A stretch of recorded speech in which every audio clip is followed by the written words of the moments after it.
अभिभावक के लिए बच्चे के विकास का ना होना एक बड़ी समस्या है और उस कारण वो प्रायः चिकित्सक के पास जाता है।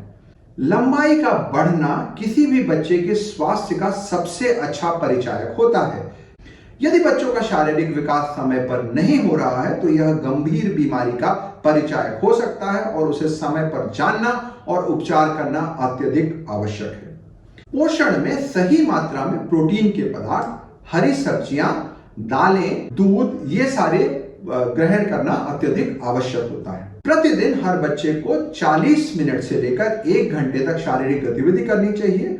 जिन गतिविधियों में शरीर में स्फूर्ति आती है, जैसे रस्सी कूदना, बैडमिंटन, बास्केटबॉल, योगा, सूर्य नमस्कार, इन गतिविधियों में लंबाई के बढ़ने की संभावना और अधिक हो जाती है। बच्चों के शारीरिक विकास में उचित मात्रा में नींद का होना अति आवश्यक है, क्योंकि यह वो समय होता है जिस समय ग्रोथ हार्मोन का निर्माण होता है। इसलिए प्रत्येक बच्चे को कम से कम 8 घंटे की नींद देना अति आवश्यक है। इसके अतिरिक्त मोबाइल स्क्रीन, टेलीविजन, लैपटॉप, इन सभी स्क्रीन समयों को पढ़ाई लिखाई के अलावा 1 घंटे से कम रखना चाहिए। किसी भी बच्चे का जन्म के समय लंबाई का नापना अत्यधिक आवश्यक है।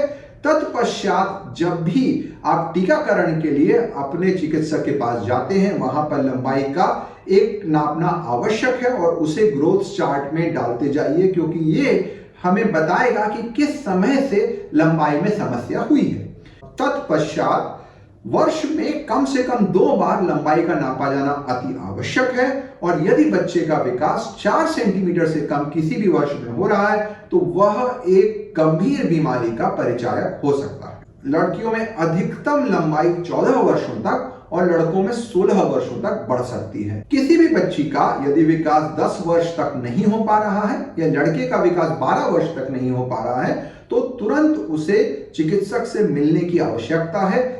यदि किसी बच्चे का विकास नहीं हो रहा है, यदि क्लास में वो अपने अन्य छात्रों की तुलना में छोटा आ रहा है, यदि एक वर्ष में 4 से 6 सेंटीमीटर की लंबाई नहीं बढ़ रही है या ग्रोथ चार्ट में बच्चे की लंबाई नॉर्मल स्तर से, सामान्य स्तर से बहुत नीचे है, तो आपको तुरंत चिकित्सक के पास जाने की आवश्यकता है। शारीरिक विकास के ना बढ़ने का सबसे महत्वपूर्ण कारण पारिवारिक एवं शारीरिक विकास का देर से होना होता है। हमें माता पिता की लंबाई को लेकर उसके औसत को लिया जाना होता है। औसत में लड़कों के लिए 6.5 सेंटीमीटर जोड़ना और लड़कियों के लिए 6.5 सेंटीमीटर घटाना होता है। किसी बच्चे की लंबाई की क्षमता कितनी बची है ये जानने के लिए चिकित्सक आपके बच्चे के बाएं हाथ का एक्सरे जरूर करवाएंगे, जिसे हम लोग बोन एज कहते हैं। यह हमें बताता है कि अस्थियों की परिपक्वता किस स्तर तक पहुंची है।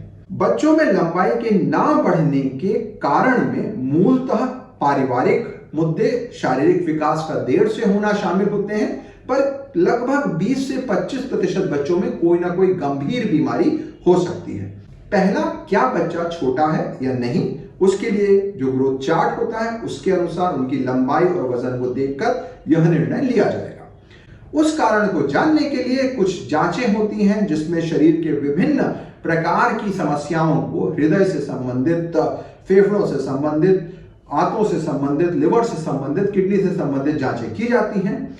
इन सारी जांचों के सामान्य आने के पश्चात ही ग्रोथ हार्मोन की जांच की जाती है, क्योंकि ग्रोथ हार्मोन इन सभी चीजों पर निर्भर करता है। जिन बच्चों में ग्रोथ हार्मोन की कमी होती है, टर्नर सिंड्रोम लड़कियों में, जो बच्चे जन्म के समय जिनका वजन कम था और 4 वर्ष तक जिनकी लंबाई नहीं बढ़ रही है, और गुर्दे से संबंधित समस्याओं में ग्रोथ हार्मोन के उपचार को सही पाया गया है और उसके द्वारा बच्चों की लंबाई में आमूलचूल परिवर्तन लाया जा सकता है। यहां यह समझना जरूरी है कि ग्रोथ हार्मोन एक अत्यधिक सुरक्षित उपचार है और इसे अब तक 50 वर्षों में लाखों बच्चों में विश्व में प्रयोग किया जा चुका है।